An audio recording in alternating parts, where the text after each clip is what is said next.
हाँ जी गाइस, आप सभी लोगों को भी बहुत सारी शुभकामनाएं विजयादशमी की।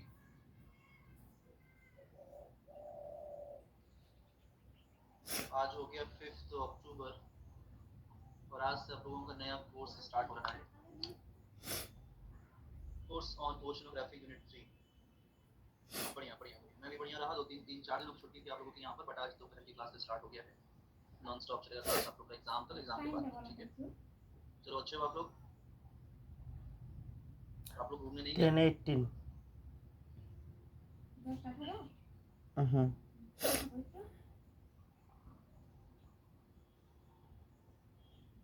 ओके, बारिश हो रही है सुबह से, दोपहर में यहाँ भी हुई थी बारिश। वहाँ तो वो बेसिकली आप लोगों, क्योंकि ये इसके छोटे से यूनिट काफी इंपॉर्टेंट और इंटरेस्टिंग भी होते हैं और एग्जाम में भी काफी अच्छा रेशियो होता है। यहाँ से अमूमन यहाँ से छोटे मोटे एग्जाम में 2 4 क्वेश्चन, लेकिन अपने एग्जाम में है ना 5 से 7 क्वेश्चन तक पूछ लिए जाते हैं, तो बड़ा रेशियो है। देखने में छोट लगे लेकिन भावग्रस्त गंभीर वाली कहानी है। छोटा सा यूनिट है लेकिन बहुत अच्छा वेटेज है इसका। चलो देखते हैं क्या कुछ है आज। नहीं नहीं, इतना भी छोटा नहीं कि 4 दिन में और भी चीजें पढ़नी है, पढ़ाऊंगा मैं पूरा। देखो, तो सबसे पहले आज हम लोग कवर करेंगे कि क्या है ये सब कुछ ओशनोग्राफी में। रिलीज फीचर्स को पढ़ रहे हैं आज हम लोग ओशन बेसिस। तो ओशन बेसिस के इंट्रोडक्शन को समझेंगे, जो मेजर इसके पोर्शन है वो हम देखेंगे, जैसे कि continental shelf, slope, rise, trenches, plains, ये सब देखेंगे। सब पिक्चर पहले भी पढ़ाया गया है, थोड़ा बहुत इसमें चेंज है पिक्चर्स वगैरह के साथ, थोड़ा बहुत कंटेंट वगैरह के साथ भी चेंज है। समय के साथ मुझे वक्त मिला उसके हिसाब से इसमें अपडेट किया है। एक एक करके पढ़ेंगे। कॉन्टिनेंटल शेल्फ कैसे बनता है, क्या क्या कारण है, पिक्चर इसमें नया लगा दिया ताकि आपको समझ में अच्छे से आ जाए। दूसरा आ जाएगा कॉन्टिनेंटल स्लोप कैसे बनता है, उनका एरिया क्या है। डीप सी प्लेन कैसे बनते हैं, सब चीजें हम देखेंगे। डीप सी प्लेन तक पहुंचते कई तरीके के जो चेंजेस होते हैं हमारे ओशनिक पूरा जो बॉटम है उसको भी हम लोग जानेंगे, देखेंगे। ठीक है, उसको भी समझा जाएगा। हाँ, ये जो डिफरेंट टाइप के ओशनिक जोन्स होते हैं, हायरार्की पूछता है एग्जाम में, टेबल डेप्थ भी पूछता है, ये देखेंगे यहाँ पर इस पिक्चर से समझेंगे। फिर आएंगे सबमरीन रिजेस के पास, सबमरीन रिजेस को समझेंगे, डिफरेंट टाइप के सीमाउंट या कोई और को देखेंगे कैसे इनका ओरिजिन होता है, कैसे बनते हैं। ठीक है, इसके अलावा ओशन डीप्स के पास हम आएंगे। वर्ल्ड के बहुत सारे ओशन डीप्स हैं, उनको देखा जाएगा with the help of pictures, बहुत सारा पिक्चर। ये एक लिस्ट भी है जो आप लोग को काफी हेल्प करेगा। ओशनिक रीजन से क्वेश्चन पूछे गए हैं, है ना। ओशन रीजन जो यानी कि जो मध्य महासागरीय कटक होते हैं उनसे क्वेश्चन पूछे गए हैं। तो इसका भी एक छोटा सा लिस्ट मैंने यहाँ पर पिक्चर के थ्रू आप लोग को देने की कोशिश की ताकि आपको याद रहे। ठीक है, तो एक नया पिक्चर ऐड किया गया है ना, ताकि आप लोगों को चीजें थोड़ी सी और बेहतर तरीके से समझ में आ सके। फिर कुछ और ओशनिक ट्रेंचेस भी देख लेंगे। थोड़ा सा ये पिक्चर जो आपको बताएगा ट्रेंचेस और जो रिजेस हैं उनका आपस में कनेक्शन क्या है ये भी देखेंगे। यूस्टेटिक चेंज, आइसोस्टेटिक चेंज, ये बढ़ते क्लास में फिनिश हो जाएगी। चलिए शुरू करते हैं। बहुत कुछ है। कोर्स का नाम है, आप लोग को पहले बताया था मैंने, ये है detail course, detail course on oceanography unit 3। हालांकि आज अक्टूबर 5 है, 5 से स्टार्ट हो रहा है। एनटीए यूजीसी ने इसमें आप लोग इनरोल कर लेना। लेसन 10 है, इसमें इनरोल कर लीजिएगा, नहीं तो नोटिफिकेशन नहीं जाएगा, परेशान रहो, ऐसा कोई बात नहीं है। परेशान ना हो आप इसी के समझ। बाकी ये अपना कोर्स खत्म हो गया है। ठीक है, इसका पीडीएफ मैंने दे दिया है सारा, और हिंदी में इसके 1 2 पीडीएफ बचते हैं, वो भी मिल जाएगा आप लोगों को जल्दी। बाकी पीडीएफ यहाँ पर अपडेट सेक्शन में दे दिया गया है। क्लाइमेटोलॉजी चल रहा है और ओशनोग्राफी, 2 कोर्स आपके साथ साथ चलेंगे। ओके, चलिए सबसे पहले अपना डिवाइस चेक करिए गरिमा, डिवाइस का रैम रोम ये सब चेक कर लीजिए। कई बार उसका आंसर स्टक हो रहा है, रुक जाइए मैं रिफ्रेश कर लेता हूँ।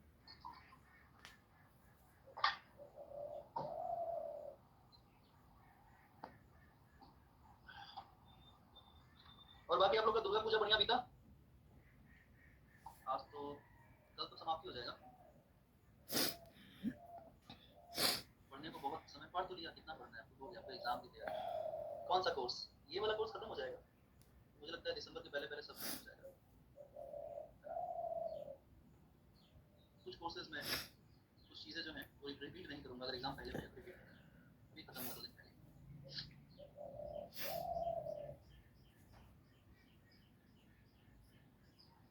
चलो भाई, दुनिया क्या क्या चीजों में परेशान है, और हमारे क्लास के लोग स्टूडेंट जो है वो पीडीएफ में परेशान है। रावण में लाख बुराइयां थी, रावण में लाख बुराइयां थी, आज विजयादशमी। रावण में लाख बुराइयां थी, लेकिन उसने कभी पीडीएफ की डिमांड नहीं की, कभी पीडीएफ नहीं मांगा उसने। उसने डायरेक्ट जो है लाइव लेक्चर अटेंड किया बस, और कुछ। लेकिन यहाँ आते ही मुझे ऐसा लगता है जैसे कि बस झोला भर के लाइए सर, पीडीएफ ले जाइए हाथों। हाँ, हिंदी पीडीएफ का तो नाम ही नहीं। ह्यूमन ज्योग्राफी नहीं है, कौन से युग में जी रहे हैं आप? कौन है कमाल, कमाल सिंह? कौन से युग में जी रहे हैं आप? ह्यूमन ज्योग्राफी खत्म। यूनिट पूरा देखिए एक बार, पूरा सिलेबस एक बार देखिए आप। मे भी आपको नहीं पता होगा बट सिलेबस बदल गया है। सिलेबस देखिए यूनिट 9 यूनिट 8 जो है वो आपको पॉलिटिकल एंड थॉट ज्योग्राफी में मिलेगा और कल्चरल स्टडीज में सारा ह्यूमन डिवाइड है, ह्यूमन ज्योग्राफी में। चलो ठीक है, 10 यूनिट है रावण के 10 मुंह की तरह। देयर आर 10 यूनिट्स, यहाँ पर भी एक रावण है। 10 यूनिट 10 सिर के बराबर, एक एक सिर, घमासान मचाओ और इतना मारो हाथ, क्या बात है, तो अच्छी बात है। तब तो आज दुख का माहौल होगा मुझे लगता है वहाँ पर। चलिए देखिए, ओशन बेसिन की हम बात कर रहे थे, ज़्यादा कुछ इसमें बताऊंगा नहीं क्योंकि ये तो बहुत बेसिक सा हो जाएगा। देखिए हमारा जो ओशन बेसिन पृथ्वी पृथ्वी के इतिहास के साथ साथ लगता है, लेकिन एक बात गौर करने लायक ये है कि जितना पुराना इतिहास पृथ्वी के क्रस्ट का है, जो कॉन्टिनेंटल क्रस्ट है, उससे बहुत नया इतिहास जो है हमारे ओशनिक क्रस्ट का है। यानी जो ओशन बेसिन्स हैं ये बहुत पुराने नहीं है, है ना, इनको हम ये नहीं कह सकते कि ये ओल्डेस्ट हैं, इनको हम बिल्कुल नहीं कह सकते। हाँ, हम इन्हें कह सकते हैं कि ये ओल्डेस्ट है। क्यों? क्योंकि इनका निर्माण पृथ्वी के निर्माण काल, जो प्रारंभिक अवस्था थी, जो बिल्कुल बिगनिंग था अर्थ का, तब से हुआ है। लेकिन ये तो बनते और बिगड़ते रहते हैं ओशनिक क्रस्ट, इसलिए इनको हम ओल्डेस्ट की बजाय क्या बुलाते हैं, न्यूएस्ट बुलाते हैं। यानी कि ये पुराने हैं तो ये नूतन है, इस तरीके से इनको हम बुलाते हैं। तो बस इतना समझिए कि जो ओशनिक क्रस्ट है ना, ये टेक्टोनिक प्लेट के कारण ही क्या होता है, टूटता रहता है, बनता रहता है, बिगड़ता रहता है। इस कारण से प्लेट टेक्टोनिक की क्लास में सारा पढ़ाया गया है कि कैसे प्लेट जो है मूव करती है और किस तरीके से कई बार प्लेट सबडक्ट हो जाती है और कई बार जो है प्लेट जो है टूट करके चली जाती है मेंटल में। तो कुछ ज्यादा नहीं, बट अप्रोक्सीमेटली अगर हम माने यहाँ पर तो 200 million years old oldest rock अगर देखेंगे यहाँ, मतलब इतना ओल्डेस्ट अगर देखेंगे। कई बार क्या होता है, आपको यंगर कंडीशन में भी देखने को मिलते हैं, जैसे कुछ मिलियंस ईयर को वाला भी आपको देखने को मिल जाएगा जहाँ पर मिड ओशनिक रीचेस होते हैं। तो इसी पूरे ओशन पिक्चर को समझने के लिए साइंटिस्ट लोगों ने डिवाइड किया हुआ है मोटी मोटा, है ना, मोटी मोटा 5 पार्ट्स में डिवाइड किया हुआ है, जो इस पूरे रिलीफ फीचर्स को बताता है। कहीं पर फ्लैट सरफेस है, मतलब समतल भूमि है, तो कहीं पर थोड़ा सा uneven rough up and downs देखने को मिलते हैं, जैसे कि जो ओशनिक रिजेस हो गए या ट्रेंचेस हो गए, है ना, या सी माउंट्स हो गए या गोयॉच हो गया, एनीथिंग, सब कुछ आपको यहाँ पर देखने को मिलता है। So let's start from the very first, continental shelf. Continental shelf continent से कॉन्टिनेंटल बना हुआ है, महाद्वीप से महाद्वीपीय बना हुआ है, तो इसलिए महाद्वीपीय शेल्फ यानी कि मग्न तट कहते हैं। कई बार प्लूरल फॉर्म्स का भी इस्तेमाल किया जाता है, तो कॉन्टिनेंटल शेल्फ्स कहे जाते हैं ये, यानी कि मग्न तटें हम इन्हें कह सकते हैं। तो पहला जो है ये हो गई, ये हायरार्की में है proper, continental shelf, continental slope, continental rise, oceanic deeps या इसको हम सबमरीन ट्रेंचेस के नाम से या सिंपली ट्रेंच के नाम से भी जानते हैं, महासागरीय गर्त जिन्हें कहा जाता है। कॉन्टिनेंटल राइज यानी कि महाद्वीपीय उत्थान कह सकते हैं, और सबसे लास्ट में आता है बेसिन प्लेन। ये हायरार्की डिफरेंट हो सकती है, ये कॉन्टिनेंट और ओशन के बॉर्डर के अकॉर्डिंग अलग अलग हो सकता है, देखने का नजरिया, ठीक है। जैसे अगर हम शुरुआत करें कॉन्टिनेंटल शेल्फ की, तो जाहिर सी बात है कि शेल्फ की शुरुआत जब भी होगी कॉन्टिनेंट से होगी, लेकिन अगर हम बेसिन प्लेन की बात करेंगे तो ये कहाँ पर होगा, सेंटर ऑफ द ओशन में आपको देखने को मिल सकता है। तो पर्सपेक्टिव की बात है, आप चाहे तो पहला इसे मान सकते हैं, पहला इसे मान सकते हैं, बट एक हायरार्की आपको याद रखना पड़ेगा, एग्जाम में क्वेश्चन पूछा जाता है। जैसे कि नंबर 1 सबसे पहले कौन सा आएगा, कॉन्टिनेंटल शेल्फ आएगा, फिर स्लोप आएगा, फिर राइज, इस तरीके से आपको याद रखना पड़ेगा, ठीक है।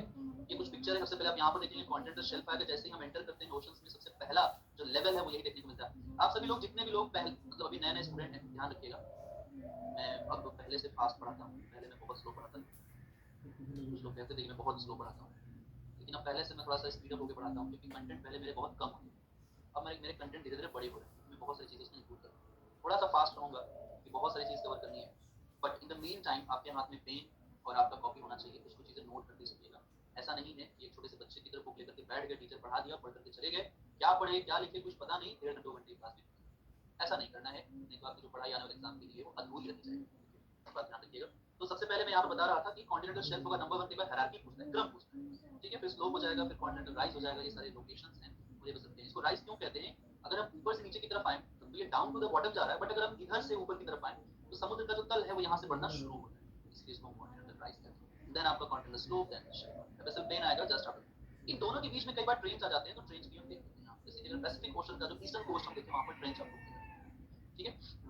चिली का जो ट्रेंच है वहाँ पर आपको देखने को मिलेगा। सबसे पहले देखिए, सबसे पहले कॉन्टिनेंटल शेल्फ ये बिल्कुल मार्जिनलाइज्ड होता है, सीमांत क्षेत्र होते हैं, सबमर्ज्ड होते हैं, ठीक है, अंडर द ओशनिक वाटर, यानी कि समुद्र के अंदर ये जलमग्न होते हैं, इसीलिए इनको मग्न तट कहा जाता है। तट तटीय क्षेत्र होता है, कोस्टल रीजन्स होते हैं, मग्न तट इसीलिए इनको कहा जाता है। जनरली इनकी जो वाटर डेप्थ है वो 100 फैथम तक हो सकती है, जनरली पहुंच जाती है, 1 फैथम इक्वल टू 106 फीट के अप्रॉक्सीमेटली होता है। जो एग्जाम में आपसे पूछा जाता है वो ये है कि इसका स्लोप है 1 से 3 डिग्री। स्लोप समझते हैं जैसे कि इसका झुकाव, जैसे कि कितना झुका हुआ है, मतलब अगर हम इसे स्ट्रेट लाइन कहें, दिस इज 180 डिग्री लाइन, तो अगर इसे हम झुकाव को मानेंगे यहाँ से, तो कितना झुका हुआ है ये, इसके डिग्री ऑफ एंगल को ध्यान रखिए, जितना झुक जाएगा नीचे की तरफ और झुक जाएगा नीचे की तरफ, तो एंगल क्या हो जाएगा, वो चेंज होता जाएगा। ये डिग्री या एंगल आपके एग्जाम में पूछे जाते हैं। पहला क्या है, कॉन्टिनेंटल शेल्फ जिसका स्लोप जनरली 1 से 3 डिग्री ढलुआ सतह होता है, ये ध्यान रखना, ठीक है। इसे हम कहते हैं कॉन्टिनेंटल शेल्फ्स।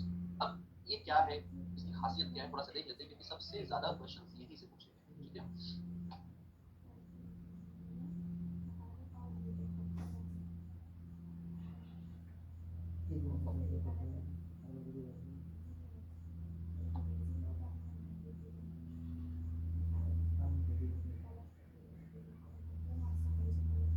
ठीक है, ओके। हाँ, तो नेचर ऑफ कॉन्टिनेंटल शेल्फ्स हम देखने जा रहे हैं। देखिए, कॉन्टिनेंटल शेल्फ की जहां तक बात है, ध्यान से देखिए पिक्चर में, ये सब किनारे वाले भाग की बात कर रहे हैं, ठीक है। मतलब आपको इस तरीके से पिक्चर दिखाया जा रहा है कि आप चीजों को डेप्थ तक देख करके समझ सकें। तो अगर हम कॉन्टिनेंटल शेल्फ की बात करें, तो शेल्फ एक नैरो एरिया होता है। नैरो इन सेंस की तट जब भी होगा बहुत वाइड तो होगा नहीं, तट के वाइड होने के एक ही कारण हो सकते हैं, और वो या तो टेक्टोनिकली वो वाइड एरिया हो, ठीक है, या फिर वहां पर रिवर अपने डिपॉजिट करते हो सेडिमेंट्स के, एक प्लेटफॉर्म वो क्रिएट करते हैं, ठीक है। तो ये नैरो होता है जनरली, और अगर वहां पर नैरो आपको देखने को मिलेगा जहां पर बहुत बड़े बड़े माउंटेन्स होते हैं। कौन से माउंटेन्स? जो बड़े फोल्डेड माउंटेन्स है वो, ठीक है। तो इसीलिए अगर कोस्ट के पैरेलल पैरेलल कोई भी माउंटेन चल रहा है, तो वहां पर क्या देखने को मिलता है, कॉन्टिनेंटल शेल्फ क्या है, बहुत ही नैरो देखने को मिलेगा। जैसे सपोज दैट ये माउंटेन है, ये कोस्ट के पास ही माउंटेन है, तो जाहिर सी बात है कि यहाँ पर ये इसका वाइड एरिया नहीं। क्या कारण है? क्योंकि यहाँ पर टेक्टोनिक इवेंट्स होते हैं, है ना, आपको पता है टेक्टोनिक इवेंट्स होते हैं। तो जैसे एग्जांपल के तौर पर अगर हम वर्ल्ड लेवल पर देखें, तो जो एंडीज माउंटेन्स हैं, रॉकीज माउंटेन्स हैं, इनका जो वेस्टर्न कोस्ट है, पैसिफिक का ईस्टर्न कोस्ट है, वो वाइड है। तो कॉन्टिनेंटल शेल्फ क्या वहां पर बहुत, है ना, बहुत चौड़ा नहीं है, जबकि बहुत सकरा वहां पर देखने को मिलता है। एग्जांपल के तौर पर यहाँ पर देख सकते हैं पैसिफिक कॉन्टिनेंटल शेल्फ, है ना, western coast of South America is narrow 16 kilometer से उसकी टोटल चौड़ाई है, because of presence of the Andes mountains. दूसरा है the shelves are wider where the coast lands are wide plain. जैसे किसी कोस्टल एरिया में अगर प्लेन रीजन है, जैसे इंडिया का जो ईस्टर्न घाट है, इंडिया का वेस्टर्न घाट, जनरली दिखता है हम लोगों को कि वहां पर जो कॉन्टिनेंटल शेल्फ है वो कम वाइड है, बट एक्चुअली में due to the submergence of the western part of India क्या हो गया है कि वहां बहुत सारा एरिया सबमर्ज हो गया, तो एक शैलो वाटर जोन बन गया है, which is what we call as a continental shelf उसे कहते हैं। Though the continental shelves are generally wider in front of river mouth, but the shelf of Mississippi mouth is exceptionally narrow. कई बार ऐसा भी देखने को मिलता है कि नदियां कम डिपॉजिट करती है, तो इसलिए वहां पर बहुत वाइड प्लेटफॉर्म आपको नहीं देखने को मिलता है। दुनिया का सबसे वाइड प्लेटफॉर्म अगर कहीं पर भी देखने को मिलता है, तो वो है जो नॉर्दर्न, जो आर्कटिक रीजन है, साइबेरिया का जो नॉर्दर्न पार्ट है, वहां पर आपको देखने को मिलता है। तो समटाइम्स साइबेरिया का जितना भी डिपोजिशन है, उसके नॉर्दर्न पार्ट में रिवर्स अगर डिपॉजिट करती है, तो वहां पर काफी वाइड प्लेटफॉर्म बना हुआ है। दुनिया का सबसे लॉन्गेस्ट कॉन्टिनेंटल शेल्फ आपको वहीं पर देखने को मिलेगा। On an average bit of continental shelf is about 48 kilometre. ये कहीं कहीं पर ये 67 किलोमीटर तक भी लॉन्ग देखने को मिल सकता है। This is important. The total area 100% में से 8.6% टोटल एरिया कंसिस्ट करता है continental shelf among the ocean basins. 100 में से 8.6%, ये नोट कर लीजिएगा, ये पूछता है एग्जाम कितना परसेंट। अब इस 8.6% में अगर 100% के तौर पर अगर देखें कितना परसेंट इसके पास है, तो 13.3% जो है अटलांटिक ओशन के 100% में से 13.3% टोटल एरिया कॉन्टिनेंटल शेल्फ का है। 5.7% पैसिफिक ओशन का है, मतलब सबसे कम में दूसरे नंबर पर आता है, और तीसरे पर आपका इंडियन ओशन है 4.2%। तो ये बताता है कि वहां के 100% में से सिर्फ कितने परसेंट क्या है कॉन्टिनेंटल शेल्फ, रेस्ट में बाकी प्लेटफॉर्म्स जो रिलीफ फीचर्स हैं वो देखने को मिलते हैं। इनके ओरिजिन की जहां तक बात है, तो देखिए इसके ओरिजिन में हम रिवर्स और सी वेव्स को रिस्पांसिबल मानते हैं। रिवर्स का काम क्या है, नदियां अपने तलछट को लाकर के जमा करती हैं अपने माउथ के पास, अपने नदी के मुख के पास। जैसे इंडिया का जो रिवर है गंगा और ब्रह्मपुत्र, है ना, ये बहुत बड़ा डेल्टा रीजन बनाते हैं सुंदरबन रीजन में, तो काफी वाइड प्लेटफॉर्म बना हुआ है। तो वहां का भी जो कॉन्टिनेंटल शेल्फ होगा वो काफी वाइड है। जबकि इंडिया के वेस्ट में आप जाके देखोगे नदियां डेल्टा बनाती ही नहीं, एस्चुरी बनाती है। वो जो प्लेटफॉर्म है वो बिल्डअप नहीं हो पाया, वो नहीं बन पाया। ये कारण है कि जनरली हम ऐसा मानते हैं कि वेस्टर्न कोस्ट जो है, वेस्टर्न घाट जो कम वाइड है, ऐसा है नहीं। और दूसरा जो है प्लेट टेक्टोनिक, जैसे मैंने आपको बताया कि प्लेट टेक्टोनिक के कारण ही कई बार क्या होता है कि कई बार फॉल्ट वगैरह हो जाता है, तो फॉल्ट वगैरह होने के कारण भी जो है प्लेट, है ना, सबमर्ज हो जाती है, तो इस कारण से भी वाइड एरिया बन जाता है। तो ये दो तीन कारण है, एक तो डिपॉजिट हो गया सेडिमेंट का, और दूसरा हो गया जो मैंने आपको बताया कि जो प्लेट टेक्टोनिक है उस कारण से भी चीजें जो क्रिएट होती है, प्लेटफॉर्म जो बिल्डअप करता है। अब प्लेट टेक्टोनिक में भी आपको पता है कन्वेक्शनल करंट का बहुत बड़ा योगदान है। कुछ कन्वेक्शनल करंट बहुत स्ट्रांग होती है, कुछ थोड़ी सी वीक होती है, बट ऑफ कोर्स वर्क तो दोनों डिफरेंशियली करेंगे, लेकिन प्लेस जो प्लेट्स होते हैं उनको डिस्प्लेस करते हैं from one two another place. तो होता क्या है बेसिकली, एक तरीके से वो पुश करते हैं, है ना, डिफरेंट डायरेक्शन में पुश करते हैं। इसी तरीके से प्लेट्स मूव भी करती है, और यही कारण है कि प्लेट्स के मूव करने के कारण प्लेट मूव करते रहते हैं, तो उसके साथ साथ कहीं पर सबडक्टिव, कहीं पर कन्वर्जेंट, कहीं पर डाइवर्जेंट, कहीं पर ट्रांसफॉर्म बाउंड्रीज बनते रहते हैं, उससे सबडक्शंस वगैरह होता रहता है, ठीक है। कॉन्टिनेंटल शेल्फ इसके अलावा एक और कारण है, कई बार जो कोस्टल रीजन से इधर इरोड हो जाते हैं, नदियां इरोड कर देती हैं, जो सी वेव्स हैं वो इरोजन कर देते हैं, तो उनसे बनने वाले जो डिपॉजिट्स हैं, जो सेडिमेंट्स हैं, वो ओशंस जो सी वेव से अपने ओशंस की तरफ खींच करके ले जाती है, और वहां पर भी एक वाइड एरिया का निर्माण होता है, फॉर्मेशन होता है। तो कई सारे कारण हैं जिस तरीके से जो कॉन्टिनेंटल शेल्फ है इनका फॉर्मेशन होता है, ठीक है। नंबर 2 पर चलते हैं, कॉन्टिनेंटल स्लोप। कॉन्टिनेंटल स्लोप की जहां तक हम बात करें, तो ठीक शेल्फ के बाद का जो रीजन स्टार्ट होता है वो किसका है वो कॉन्टिनेंटल स्लोप है। ये देखिए स्लोप है, ये कॉन्टिनेंटल शेल्फ है, ये कॉन्टिनेंटल स्लोप है। ठीक इसके बाद का रीजन होता है थोड़ा सा ज्यादा स्टीप स्लोप देखने को मिलता है। इसकी खासियत है, स्टीप मतलब जो तीव्र ढलान है, ये इसकी खासियत है। ठीक है, जितनी स्टीपनेस इसकी होती है उतनी स्टीपनेस फिर आपको सिर्फ फ्रेंच में देखने को मिलेगी और कहीं भी नहीं। तो जनरली इसका जो डिग्री माना जाता है, कहीं पर 5 डिग्री, कहीं पर 60 डिग्री, जैसा स्टीपनेस हो उसके अकॉर्डिंगली आपको यहाँ पर देखने को मिल जाता है। तो 5 से 6 के बीच में इसको डिफरेंशिएट करते हैं। और continental slope basically 8.5%, 8.6% continental shelf का एरिया है टोटल, तो 8.5% इनका है, बहुत कम, बहुत नहीं है ना। तो टोटल एरिया कितना हो गया ओशन बेसिस में 8.5, बस इतना याद रखिए। इसके अलावा ये भी याद रखिए कि 12.4% जो है अटलांटिक ओशन में आता है, अटलांटिक ओशन में 12.4% है ना। मैक्सिमम 7% आता है पैसिफिक का और 6.5% आता है इंडियन। तो सबसे ज्यादा कॉन्टिनेंटल स्लोप आपको कहां देखने को मिलता है, अटलांटिक ओशन, राइट। अगर मोस्ट एक्सटेंसिव मतलब बहुत बड़े एरिया की बात करें तो ज्यादातर 20 डिग्री नॉर्थ उत्तरी गोलार्ध से लेकर के 50 डिग्री नॉर्थ लैटिट्यूड के बीच में दुनिया का सबसे ज्यादा वाइड जो प्लेटफॉर्म है वो देखने को मिलेगा, मतलब कि जो स्लोप है वो देखने को मिलेगा, आपको स्टीपनेस ज्यादा देखने को मिलती है। और ये इनकी ये खासियत थी, कई बार क्या है कि इस स्लोपी रीजन में, हाई स्टीप स्लोपी रीजन पे कई बार डिपॉजिट्स नहीं हो पाते, तो इस वजह से क्या होता है, रेयर रहता है, मतलब कोई भी डिपॉजिट्स यहाँ पर नहीं हो पाते। तो जो सेडिमेंट है या तो इनके सामने ट्रेंच की तरफ चला जाएगा या फिर सीधा जो ओशन प्लेन्स होते हैं वहां चले जाएगा। तो इसीलिए यहाँ पर ज्यादातर आपको क्या है, कोई डिपॉजिट, कोई अवसाद निक्षेप नहीं देखते हो। ठीक है, कई बार ये भी देख सकते हैं, जैसे जो वेस्टर्न घाट है ना, वहां पर आप देखोगे तो ज्यादातर सेडिमेंट क्या है, कॉन्टिनेंटल शेल्फ पे ही डिपॉजिट है, वहां तक पहुंच नहीं पाता स्लोप तक। ठीक है, इसके बाद बात करें हम तो डीप सी प्लेन आते हैं। डीप सी प्लेन ये ओशन बेसिन का बहुत ही इंपॉर्टेंट फीचर है। डीप सी प्लेन की जहां तक हम बात करें तो आप देखोगे पिक्चर में आपको कुछ इस तरीके से देखने को मिलता है, ऐसा भी नहीं ऐसा कि प्लेन रीजन है वैसा नहीं, हाँ कुछ एरिया क्या है प्लेन में होते हैं। ठीक है, कुछ एरिया प्लेन में होते हैं, तो सच में बिल्कुल प्लेन की तरह ही हो जैसे कि हमें लैंड को देखते हैं, बट एक्चुअली यहाँ पर कुछ कर नहीं सकते क्योंकि इतनी ग्रेटर डेप्थ में होते हैं कि यहाँ पर कोई खास एक्टिविटी नहीं कर सकते। तो सबसे पहले आपका शेल्फ हो गया, फिर स्लोप हो गया, अब हम आ चुके हैं कहाँ पर, एबेसल प्लेन पर आ चुके हैं। तो देखते हैं एबेसल प्लेन के बारे में। डीप सी प्लेन भी कहा जाता है, एबेसल प्लेन भी कहा जाता है, वितलीय मैदान भी कहते हैं इसे। जनरली इनकी जो डेप्थ होती है ये पूछा जाता है एग्जाम में, जो कि 3000 से 6000 मीटर तक देखने को मिलती है, 3000 से 6000 meter, which is approximately 3 kilometer से लेकर के 6 किलोमीटर तक देखने को मिलती है। डेप्थ का मतलब हो गया कि जो सरफेस है वहां से लेकर के गहराई तक वाटर की। और पूरे ओशन बेसिन का सबसे ज्यादा परसेंटेज यही एक्वायर करता है, 75.9% आउट ऑफ 100%, है ना। पूरा एरिया ही इसी का है अगर हम सारे ओशन बेसिन की बात करें, एक टोटल एरिया की बात करें। अब हम यहाँ पर देखें तो 80.3% पैसिफिक ओशन का एरिया सबसे ज्यादा एबेसल प्लेन में आता है। पैसिफिक ओशन सबसे बड़ा भी है इसीलिए वहां पर एबेसल प्लेन भी ज्यादा है, जबकि 80.1% इंडियन ओशन का है। इंडियन ओशन का ज्यादा है, वो छोटा है अटलांटिक ओशन से, फिर भी वहां पर ज्यादा है क्योंकि यहाँ पर रिचेस बहुत कम है इंडियन ओशन में, जबकि अटलांटिक ओशन में सबसे कम डीप सी प्लेन पाए जाते हैं, 54.9% ओनली। कारण क्या है कि यहाँ पर सी फ्लोर स्प्रेडिंग की प्रक्रिया बहुत तेजी से हो रही है, और जो कॉन्टिनेंटल रिज जो यहाँ पर मिड ओशनिक रिजेस हैं उनकी संख्या यहाँ पर काफी ज्यादा है और बहुत ग्रेटर एरिया को भी कवर करते हैं। यही कारण है कि अटलांटिक ओशन में डीप सी प्लेन्स बहुत कम परसेंटेज में देखने को मिलते हैं, विच is approximately half of the total area, right. तो यही कारण है। अच्छा, इसके अलावा भी हमें बहुत सारे फीचर्स देखने को मिलते हैं डीप सी प्लेन के अलावा, जैसे हमें कुछ और फीचर्स लाइक अभी इन सब के ऊपर आता हूँ, लाइक हमें सबमरीन रिजेस भी देखने को मिलता है। सबमरीन रिजेस एक बहुत ही इंपॉर्टेंट पार्ट है, ठीक है, किसके, ये है सबमरीन रिजेस। रिज मतलब कटक।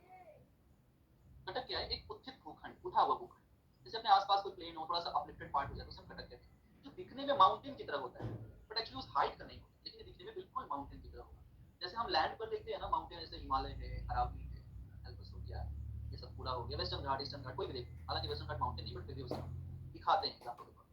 तो क्या हो जाएगा कि ये जैसे लैंड पर दिखने वाले हैं माउंटेन्स, वैसे ये समुद्र के पर्वत, समुद्र के अंदर भी पर्वत होते हैं, ठीक है।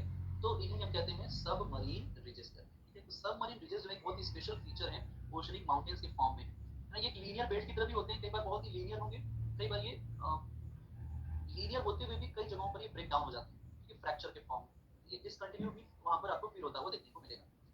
यहाँ पर आपको ज्यादातर कौन सी एक्टिविटी देखने को मिलती है, विच इज वेरी इंपॉर्टेंट, अक्सर करके पूछता है मिड अटलांटिक का, फ्रीक्वेंट अर्थक्वेक देखने को मिलता है, मतलब कि बहुत अक्सर आपको भूकंपीय जो परिघटनाएं वो देखने को मिलती है। कारण है क्योंकि ये प्लेट के मोशन वाला एरिया है, मतलब टेक्टोनिक एक्टिविटी हो रही है, और जब टेक्टोनिक एक्टिविटी होगी तो जाहिर सी बात है कि प्लेट मूव करेंगे तो अर्थक्वेक आएगा। earthquake is nothing but just a release of energy either on the ground or underground, ठीक है, कहीं पर भी हो सकता है, धरातल के ऊपर भी हो सकता है, धरातल के नीचे भी हो सकता है, वो पानी की भी सतह हो सकती है, कहीं पर भी हो सकता है। रिलीज ऑफ एनर्जी यानी कि ऊर्जा का जो निर्गमन है वो भी इसमें हो सकता है। इसमें दुनिया का सबसे लार्जेस्ट जो रिज है, कटक है, वो है मिड अटलांटिक रिज। उसका भी एग्जाम है आपके, is the largest continuous submerged mountain ridge which runs from north to south in the Atlantic Ocean. Fact वाली बात करें तो आपके केवीएस एनवीएस और बाकी जगहों पर तो यही पूछ लेगा कि कौन से क्वेश्चन में है, तो लिखा ही हुआ मिड अटलांटिक। तो कैसे स्ट्रेच है, ईस्ट है, वेस्ट है, नॉर्थ है, साउथ है, तो बहुत सिंपल सी बात है, नॉर्थ साउथ। अब इसमें बहुत सारे छोटे छोटे रिजेस भी हैं जो थोड़े से अधिक ऊंचाई पर भी आ गए, तो डिफरेंट टाइप के फीचर्स भी देखने को मिलते हैं। इन्हीं सब मरीन रिजेस के पार्ट के तौर पर हम कुछ और मिड जो ओशन बेसिन्स के जो कुछ फीचर्स हैं, बिग फीचर्स हैं, उनमें हम नाम लेते हैं सी माउंट का और न्यूयॉर्क का। ठीक है, इसको पढ़ते हैं। उससे पहले मुझे बताइए ऑडियो वीडियो क्लियर है सब लोगों तक? आवाज आ रही है?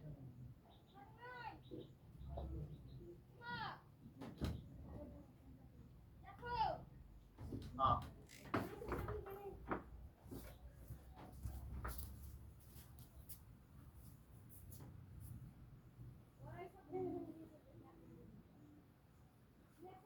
एक बार रिफ्रेश करूं, चलो।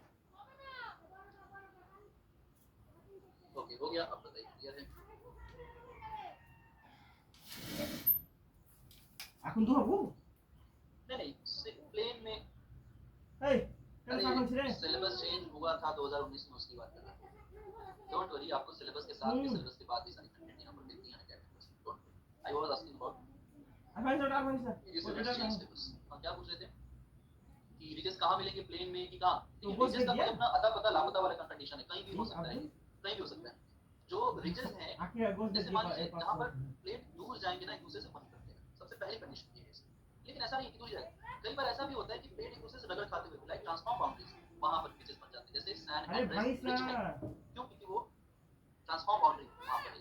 नीचे का ट्रांसफॉर्म बाउंड्री ऐसा कि लैंड पे तो मिले लेवल है बहुत ज्यादा है, हां, तो कहीं हो सकता है जहां पर भी बाउंड्रीज एक दूसरे से दूर जाते हो या ट्रांसफॉर्म। हां, लेकिन जहां पर बाउंड्री सब्डक्ट होते हैं वहां पर आपको रिजेस देखने को नहीं, वहां पर आपको सिर्फ আরেকটা ভাই ওইটা ইকুয়াল টু দিছা এটা যেটা দেখায় ওটা বিচার করে। ठीक है, सी माउंटेन न्यूयॉर्क का এটা বিচার করে কি করছো ওখানে? কথা বলছিলাম আমি বাইরে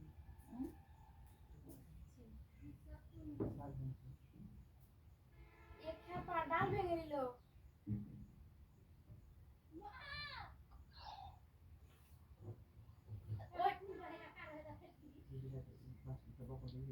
बिजली क्यों चमकती है? নিচে ওটা করো।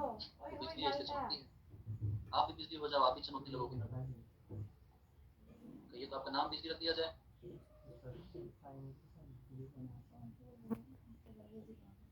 चलिए, थैंक यू। आपको भी बहुत हल्ला हो रहा है तो कान बंद कर लीजिए। बुक में दिखा रहा है 60% एरिया। कौन सी बुक? সত্যি দাম বাড়ছে।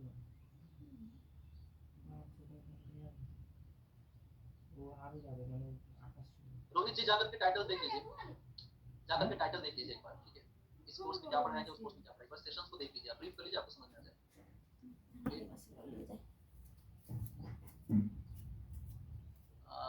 चलो कोई बात नहीं। जिसने पूछा बिजली क्यों चमकती है, हम लोग पढ़ेंगे उसे, क्लाइमेटोलॉजी में पढ़ेंगे, ठीक है?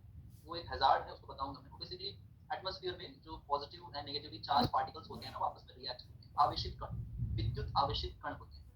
जैसे कभी कभी आप लोग देखते होंगे रात को जब आपके हाथ बहुत ड्राई हो जाते हैं ना, बहुत ड्राई हो जाते हैं और अंधेरा है पूरी तरीके से, अगर आप उसे कपड़ों में रगड़ो अपने हाथों को तो चिट चिट की आवाज आती है, वो हल्की लाइट भी आपको दिखती है, ऐसे मतलब जैसे कुछ ट्विंकलिंग टाइप का ना, वो विद्युत आवेश होने के कारण होता है। वैसे ही एटमॉस्फेयर में पढ़ेंगे, अभी आगे बढ़ते हैं, पहले से पढ़ें, ठीक है?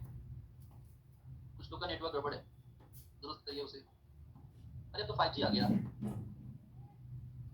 तो 5G आ गया, अब क्या टेंशन है? मोदी जी यहीं से दिल्ली से बैठे बैठे कहाँ, स्वीडन में कहाँ, जब स्विट्जरलैंड में कहाँ गाड़ी चला दी आप लोग, क्लास नहीं देख पा रहे थे। चलो देखिए सी माउंट एंड गुयार्ट। तो सी माउंट एंड गुयार्ट को समझने से पहले इस पिक्चर को देख लीजिए। ये पूरा का पूरा जो रिलीफ है, ये जो फीचर है, सिर्फ और सिर्फ जो सी फ्लोर स्प्रेडिंग का कॉन्सेप्ट है ना, उससे सी फ्लोर स्प्रेडिंग मैंने प्लेट में पढ़ाया हुआ है। It's nothing just a opposite movement of a plate. जैसे दो प्लेट हैं एक दूसरे की विपरीत दिशा में जा रहे हैं, तो होता कुछ नहीं है, सिर्फ इतना होता है कि प्लेट के दूर जाने की वजह से, है ना, जो मेंटल है उसका जो प्रेशर है, बहुत ज्यादा हैवी प्रेशर है अंडर मेंटल, उसके ठीक ऊपर ये क्रस्ट है जो उसको सप्रेस किए हुए एक सर्टेन लिमिट तक। तो जब वही वीक जोन आ जाता है एटमॉस्फेयर, तो वहां से कन्वेक्शनल करंट्स के फॉर्म में ये मेंटल से निकलने वाले मैग्मा, कौन, सी माउंट, गुयार्ट, जितने भी आप टेबल माउंट सब देखते हो ना, सब क्या है, निकलने वाले मैग्मा, ठीक है? डिपॉजिट और डिपॉजिट से बनते हैं छोटे छोटे रिजेस, ठीक है? इन्हीं की बात हम लोग कर रहे हैं। तो सी माउंट एंड कोई और को देख लेते हैं। किसी ने पूछा राइज का थोड़ा सा कॉन्सेप्ट। राइज जो है वो मैंने आपको बताया स्टार्टिंग में कि राइज क्या है कि बेसिकली आप इसे एबेसल प्लेन और कॉन्टिनेंटल स्लोप के बीच का पोर्शन देख सकते हो। राइज का मतलब ये है कि प्लेन सरफेस से जैसे जैसे कॉन्टिनेंट की तरफ बढ़ेंगे धीरे धीरे उत्थान होने लगता है, स्लोप यानी कि लैंड का उत्थान, वो राइज होने लगता है। तो इसी को हम कॉन्टिनेंटल राइज कहते हैं, महाद्वीपीय उत्थान। ठीक है, ओके, ऑलराइट। तो यहाँ पर अगर अभी हम देखें तो सबमर्ज्ड वोल्केनोज, सबमर्ज्ड मतलब कि जो पानी के नीचे हैं, volcanoes with sharp tops are called sea mountain. मतलब ऐसे वोल्केनोज जो अंडर वाटर हैं लेकिन वो बहुत ही शार्प है। शार्प इन द सेंस कि ऐसे भी नहीं है कि जैसे लैंड पर देखने को मिलते हैं क्रेटर वेटर टाइप का, वैसे नहीं है।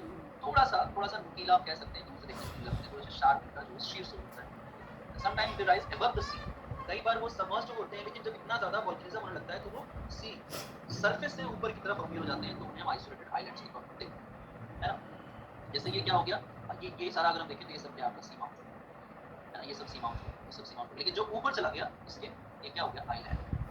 ठीक, ऐसे ही आइलैंड्स आपको कहीं कहीं पर हॉटस्पॉट के फॉर्म में या कहीं कहीं पर आपको जहाँ पर एक ओशनिक रीजन्स होंगे वहाँ पर देखने को मिलते हैं। हवाई आइलैंड्स में इसी का एक अच्छा एग्जांपल है जो कहीं देखने को मिलता है, बट हवाई आइलैंड्स में किसी भी तरीके का टेक्टोनिक इवेंट नहीं हो रहा है। ज्योग्राफी का कोई भी स्टूडेंट जब भी यूजीसी नेट की तैयारी करता है तो उसके सामने सबसे बड़ी समस्या यही होती है कि हवाई आइलैंड कैसे बने। एग्जाम में क्वेश्चन में पूछा गया है, आपको पढ़ाया भी गया कि हवाई आइलैंड्स के बनने के पीछे का कारण क्या है, ये हॉटस्पॉट रीजन होते हैं। ठीक है, अब बात करते हैं सी माउंट की। तो सी माउंट कहीं कहीं पर 1000 मीटर तक की हाइट तक भी पहुंच जाते हैं, विच इज 3300 मीटर तक भी देख सकते हैं, और कहीं कहीं पर ये उसके नीचे भी है। जब हाइट बहुत ज्यादा हो जाती है तो इन्हें हम सी माउंट कहते हैं, और जब बहुत छोटी हाइट रहती है तो इन्हें नॉल के नाम से कहते हैं। ठीक है, सी माउंट अगर फ्लैट इनका टॉप हो जाए, फ्लैट टॉप मतलब इस तरीके से नुकीले हैं, लेकिन अगर ये कुछ इस तरीके का बन जाए तो इसी फ्लैट टॉप सी माउंट को हम क्या बुलाते हैं, गुयॉट बुलाते हैं। चूंकि इतना फ्लैट हो जाता है कि it is resembled like a table, जो हमारे घर में टेबल है कुछ वैसा देखने में लगता है, not similar like that, but फिर भी ये उसी तरीके से देखने को लगता है, इसलिए इसको हम टेबल माउंट भी बुलाते हैं। टेबल माउंट को हम गुयॉट बुला सकते हैं। ठीक है, ये स्विस अमेरिकन जियोलॉजिस्ट थे आर्नोल्ड हेनरी गुयॉट, इन्हीं के नाम पर जो इसे गुयॉट बुलाते हैं, टेबल माउंट बुलाते हैं। अब गुयॉट क्या है, ये आइसोलेटेड सबमरीन वोल्केनिक माउंटेन्स गुयॉट।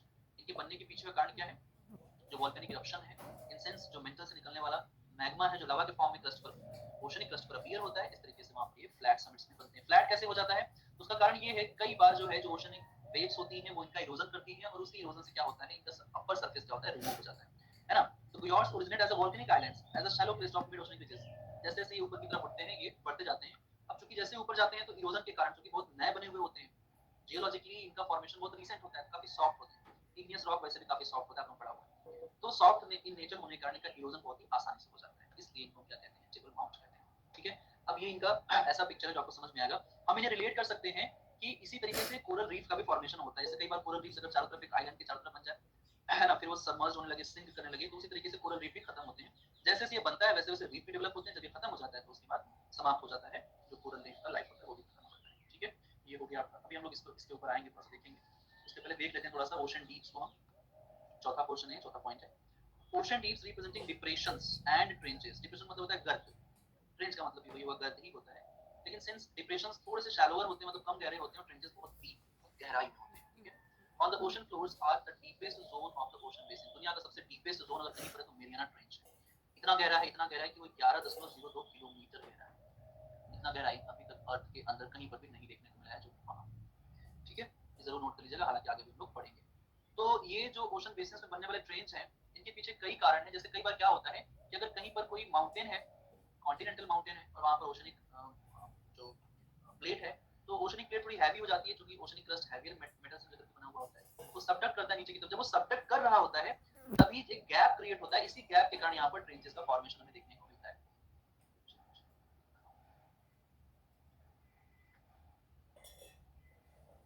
जैसे यहाँ पर देखिए इस पिक्चर में ज्यादा बेटर समझ में आएगा। ठीक है ना, जैसे ये मान लीजिए कॉन्टिनेंटल पार्ट है और ये ओशनिक पार्ट है, तो कई बार क्या होता है ये नीचे की तरफ सबडक्ट हो रहे होते हैं, है ना। सबडक्शन में देखो ये टूट गया है, क्रैक पड़ गया है, तो उस क्रैक से भी कई बार ट्रेंच बन जाते हैं।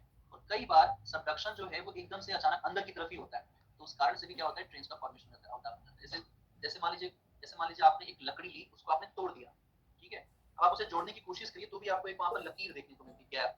वो गैप उस लकड़ी के हिसाब से बहुत छोटा है, लेकिन अगर हम क्रस्ट के हिसाब से देखेंगे तो बहुत वाइड हो जाएगा, क्योंकि कॉन्टिनेंट्स प्लेट जो है बहुत बड़ी बड़ी होती है। ठीक है, सिमिलरली वैसे ही यहाँ पर भी हमें देखने को मिलता है। बात समझ में? तो अब इनके बनने के पीछे का कारण देखिए, दो कैटेगरीज हैं अकॉर्डिंग टू देयर साइज। जैसे very deep but less extensive, जैसे गहराई में बहुत ज्यादा होते हैं लेकिन बहुत कम विस्तृत होते हैं, लेस एक्सटेंसिव डिप्रेशन से हम डीप कहते हैं। ठीक है, लॉन्ग होंगे मतलब बहुत गहराई में होंगे, नैरो होंगे, बहुत ज्यादा ओपन माउथ इनका नहीं होगा। लीनियर डिप्रेशन को ट्रेंच में, जैसे डीप हो गया मतलब क्या हो गया कि बहुत वाइड ओपन फेस उसका होगा ऊपर की तरफ, लेकिन ट्रेंच का क्या हो जाएगा बहुत कम वाइड होगा, बहुत नैरो एंट्री होगी उसकी। तो इस तरीके से दो साइज का हमें देखने को मिले, साइज हो गया आपका डीप्स का और ट्रेंचेस का। These deeps and trenches are characterized by very steep slopes। इनकी खासियत है स्टीपनेस, तीव्रता। किसकी तीव्रता? इनकी जो दीवारें होती है बिल्कुल खड़ी होती है, जैसे कि जैसे कैनियंस हो गए या गॉर्ज हो गए जो रिवर बनाते हैं, उस तरीके से देखने को मिलते हैं। Sometimes these rise almost to vertically, एकदम ऊर्ध्वाधर खड़ी दीवार की तरह होते हैं। These deeps and trenches have been usually named after the explorers and their geographical locations। जैसे जैसे इनको ढूंढा गया कि ये कहाँ-कहाँ पर पाए गए, कई बार उन्हीं के नाम से मिल जाते हैं, या जिन लोगों ने ढूंढ लिया उनके नाम से पड़ जाते हैं। जैसे मरे डीप है ना, जॉन मरे के नाम से फादर ऑफ ओशनोग्राफी माने जाते हैं। जापान के पास है तो जापान डीप हो गया, ट्रेंच हो गया। सुंडा आइलैंड के पास है तो सुंडा ट्रेंच हो गया। इस तरीके से इनको हम बुलाते हैं। अब अभी तक 57 डीप्स के बारे में पता चला है, छोटे बड़े पता चला है।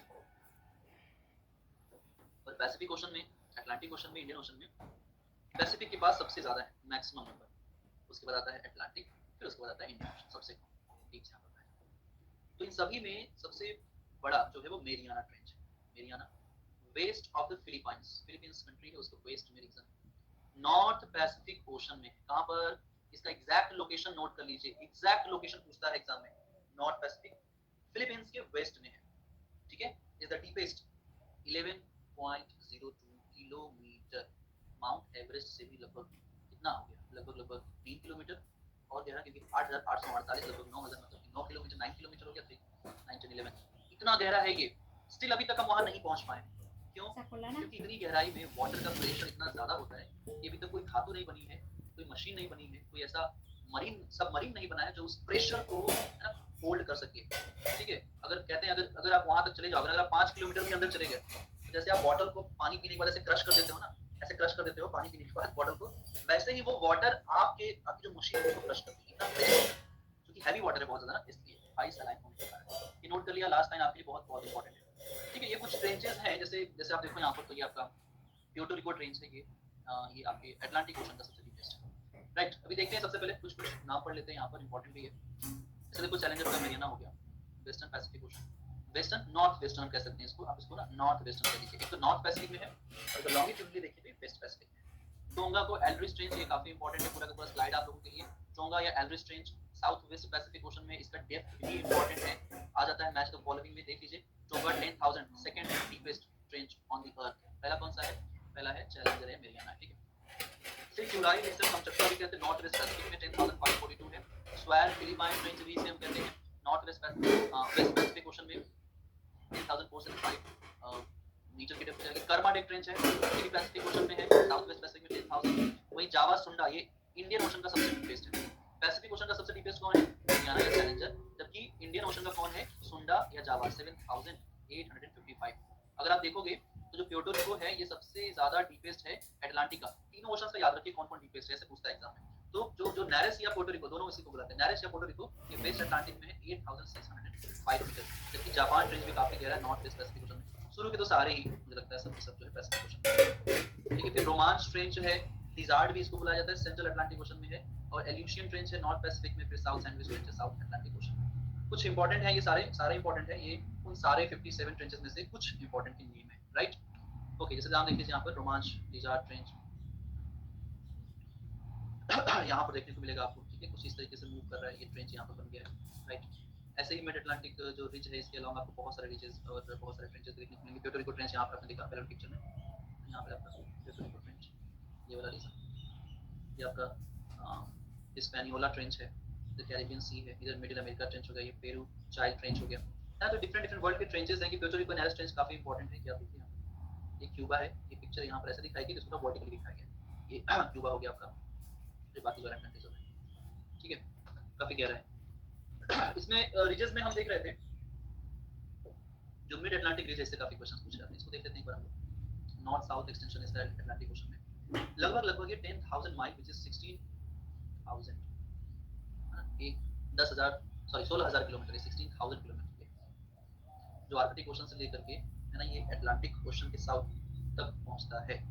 और इसकी जनरली जो विड्थ है वो मानी जाती है 1600 किलोमीटर या 1000 माइल्स। विड्थ मतलब जैसे ये अटलांटिक रिज हो गया तो इसका जो विड्थ है ये वाला एरिया। ठीक है, इसके बाद अब देखिए इसमें इंपॉर्टेंट क्या है, लेंथ तो नोट ही कर लीजिएगा, लेंथ तो पूछता है 16,000 किलोमीटर, इसमें इंपॉर्टेंट ये कि कई सारे छोटे छोटे चेन बने हुए, इसमें कई सारे आइलैंड्स के ग्रुप बने हुए, जैसे कि एजोर्स आइलैंड्स का ग्रुप, इसी का पार्ट, ठीक है। फिर एसेंशन है, फिर सेंट हेलेना है, फिर ट्रिस्टन दा कुन्हा है, राइट। ये सब कुछ आइलैंड्स जो इसके ऊपर बने हुए हैं। Near the equator mid Atlantic ridge is divided into the north Atlantic ridge and south Atlantic ridge, equator के पास, नॉर्थ की तरफ साउथ की तरफ। जो डिवाइड करता है वो एक ट्रेंच करता है, इसे रोमांच ट्रेंच के नाम से जानते हैं। ये कहां पर है? अटलांटिक में, इक्वेटर के पास, पूरे मिड अटलांटिक को हाफ हाफ पोर्शन में डिवाइड, राइट। ये है यहाँ पर आप देखने से, ये देखो आपका मिड अटलांटिक रिज ही, ये रिज का पार्ट, 95 10টা करता चला गया, ये आइसलैंड तक चला